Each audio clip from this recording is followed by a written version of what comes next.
आप देख रहे हैं सतर्क पुलिस टाइम्स। गौरव एक्सीलेंसी सोसाइटी में हैमर ब्रेकर मशीन से करंट लगने की दर्दनाक घटना में मजदूर की मौत के मामले ने तूल पकड़ लिया है।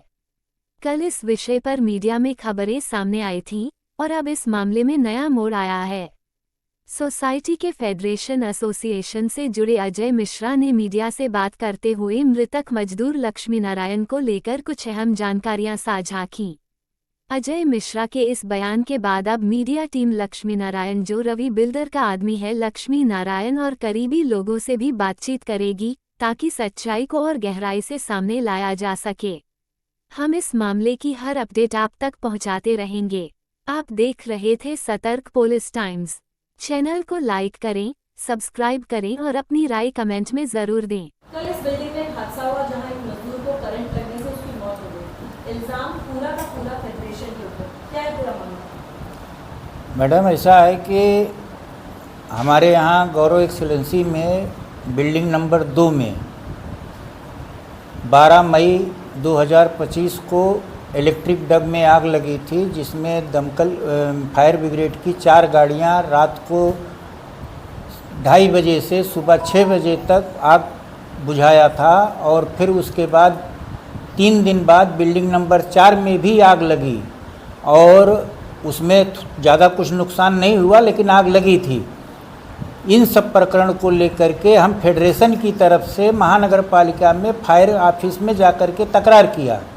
उस तकरार करने पे फायरवॉल ऑफिसर ने दिनांक 5/6/2025 को रवि ग्रुप को एक नोटिस जारी किया कि आपने बिल्डिंग नंबर 1 से 7 में फायर फाइटिंग की व्यवस्था नहीं किया है और उसको जल्दी से जल्दी आप उसमें फायर फाइटिंग की व्यवस्था करो और ये फॉर्म सबमिट करो।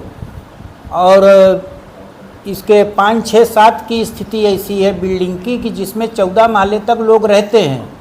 उनका बिल्डिंग प्लान बनाने का जो प्लान है वो 21 माले का है, तो अभी ऊपर बिल्डिंग बनी नहीं, इसके लिए फायर फाइटिंग की व्यवस्था हो नहीं सकती है। इसके लिए बिल्डर से हमारी जब बात हुई तो बिल्डर को मैंने एक प्रपोजल दिया था कि यहाँ पे एक अगर बोरवेल करते हैं और बोरवेल के जरिए हमको पानी मिलेगा तो उस पानी से हमको और भी ज़रूरत पूरी होएगी और उसके साथों साथ हमको हर फ्लोर पे फायर फाइटिंग के अलग से जो व्यवस्था हम नहीं कर पा रहे हैं उसमें करने में मदद मिलेगी। बिल्डर ने हमको बोला कि यहाँ पे पानी इस एरिया में बोरिंग से पानी नहीं मिलेगा, इसके लिए आप यहाँ बोरिंग मत करो, बोरिंग नहीं हो सकती। तो हम लोगों ने डिसीजन लिया कि लाख रुपए का बोरिंग का खर्चा है, ये बोरिंग का खर्चा हम लोग सोसाइटी से करते हैं और अगर पानी आ गया तो बिल्डर ने बोला कि अगर पानी आ गया बोरिंग में तो आगे की जो भी प्रक्रिया है उसको वो पूरी प्रक्रिया मैं पूरी करके दूंगा, ऐसा उसने कमिट किया था हमको। जिसके अनुसार हम लोगों ने वहाँ पे बोरवेल किया। बोरवेल करने के बाद पानी मिला हमको। पानी मिलने के बाद हमने बिल्डर को कांटेक्ट किया। बिल्डर ने अपने आदमी भेज करके, उनका इंजीनियर है, सिविल इंजीनियर है, लक्ष्मी नारायण नाम है उसका। लक्ष्मी नारायण ने हमको कल सुबह 10-10:15 बजे के लगभग उसने फ़ोन किया कि मिश्रा जी, हमारे 4 आदमी आपके यहाँ का वो काम करने के लिए आए हुए हैं और वो इसको जिस मशीन से तोड़ते हैं उसको शायद ब्रेकर बोलते हैं, तो वो ब्रेकर हमको नहीं मिल रहा है। चूँकि ये जो ब्रेकर देने वाला है भाड़े पे वो 500 रुपया डिपॉजिट मांग रहा है, तो अगर आप हमको ये 500 रुपये की मदद करते हो तो ब्रेकर हमको वहाँ से मिल जाएगा और मैं काम स्टार्ट कर देता हूँ, क्योंकि मेरे आदमी का खोटी हो रहा है। तो मैंने उसको 500 रुपये की मदद किया, ये सच है। 500 रुपये की मैंने मदद किया और वो कहाँ से ब्रेकर लेके आया हमको कुछ नहीं पता, कब ब्रेकर लेके आया वो भी नहीं पता, वो कब काम चालू किया वो भी नहीं पता।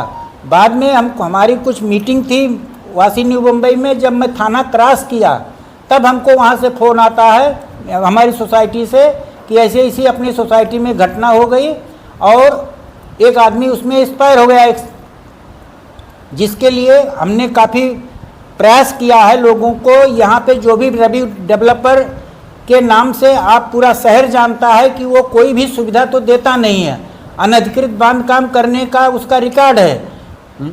यहाँ तक कि हमारी सोसाइटी में 2000 लोग रहते हैं, 500 के लगभग फ्लैट है। हर फ्लैट मालिक से उसने 5 लाख 7 लाख रुपए के हिसाब से पार्किंग चार्ज लिया हुआ है, जो कम से कम 30 से 40 करोड़ रुपया होता है। और ये आज नहीं लिया, 2007 से लेकर के 2015-16 तक लिया है, लेकिन आज तक कोई पार्किंग की व्यवस्था नहीं कर रहा है, फायर फाइटिंग की कोई व्यवस्था नहीं कर रहा है, केवल बिल्डिंग बना रहा है। हम लोग यहाँ तक कि मैं आपको बताऊं कि जब ये हम लोगों को पोजीशन नहीं मिल रहा था मैडम, तो हम लोगों ने रेरा में गए। रेरा में जा करके जब केस किया तो रेरा के आर्डर पे हमको पोजीशन भी दिया। 12 साल 13 साल आदमी पैसा देने के बाद, भटकने के बाद पोजीशन मिला, और जो पोजीशन भी मिला है तो हम लोगों को आज तक कोई सुविधा नहीं मिली है। और ये कल कुछ लोगों ने गलत एक गुमराह फैलाया गया कि इसमें सोसाइटी फेडरेशन ने काम करवा रहा था। ऐसा कुछ नहीं है, जो भी काम करना था वो बिल्डर को करना था, और बिल्डर ही कर रहा था। जिसका उनका जो इंजीनियर है उसने जो फ़ोन किया है उसका हमारे पास रिकॉर्डिंग भी है। मृतक के परिवार को जो भी आर्थिक सहायता की गई वो किस तरीके से की गई और मृतक को क्या उसके पार्थिव शरीर को उसके घर तक पहुंचाया गया? आज जब हम लोग सब फेडरेशन और सोसाइटी के लोग बैठे तो हम लोगों ने एक डिसीजन लिया कि वो रवि ग्रुप कुछ करे कि न करे, लेकिन वो गरीब आदमी है। हमको सोसाइटी से, फेडरेशन की तरफ से मानवता के तौर पे, वो गरीब आदमी है, उसने इच्छा जाहिर की कि हमको अपने आदमी की शव जो है अपने गांव बिहार लेके जाना है, जिसके लिए हम लोगों ने उनको 70,000 रुपया सोसाइटी से निकाल करके हम लोगों ने उनको दिया, मदद किया, और यहाँ से वो अपना शव लेकर के अपने गांव की तरफ गए। फेडरेशन के हिसाब से आप लोग जो सोसाइटी में काम कर रहे हैं, आपको किसी भी प्रकार की कोई भी सुविधा नहीं दी गई है। यहाँ देखा जा रहा है कि यहाँ अभी भी काम चल रहा है और कई लोगों की जिंदगी से खिलवाड़ हो रहा है। फेडरेशन अब रवि ग्रुप पर आगे किस प्रकार की कार्रवाई करेगी? मैडम 4 महीना पहले की बात है, अभी सामने गौरव एक्सीलेंसी बिल्डिंग नंबर 5 का काम चल रहा है। आप देखिए कि 14 माले के ऊपर जो बांध काम या आरसीसी बांध काम हो रहा है, उसमें कोई भी ना तो जाली लगाई गई है, ना कोई सुरक्षा है। लेबर तो छोड़ो, अगर हम लोग अपनी बिल्डिंग से निकल करके किनारे से जाते हैं और ऊपर से अगर कोई पत्थर गिरता है, हमारी 4-5 गाड़ियों का कांच टूट चुका है जो वहाँ पार्किंग होती थी। अब हम लोगों ने वहाँ से पार्किंग हटा करके दूर कहीं ले जा करके लगाना पड़ रहा है। तो सुरक्षा के नाम पे रवि ग्रुप कुछ नहीं कर रहा है।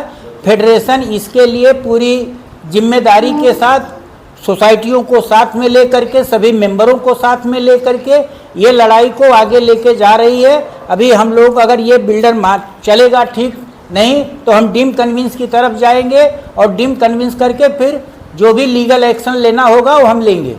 आपने महानगर पालिका को कंप्लेंट दी है या पुलिस प्रशासन को कंप्लेंट की थी क्या कि इस तरीके से यहाँ पे काम चल रहा है? जी सर, मैंने महानगर पालिका में पिछले 3 साल 4 साल में 10 से 15 कंप्लेंट किया राइटिंग में कि ये हमारे सोसाइटी में ये बिल्डिंग में अनलीगल बांध काम हो रहा है, जिसके चलते नगर पालिका ने कई बार आकर के यहाँ पे वो काम रोकने का भी प्रयास किया।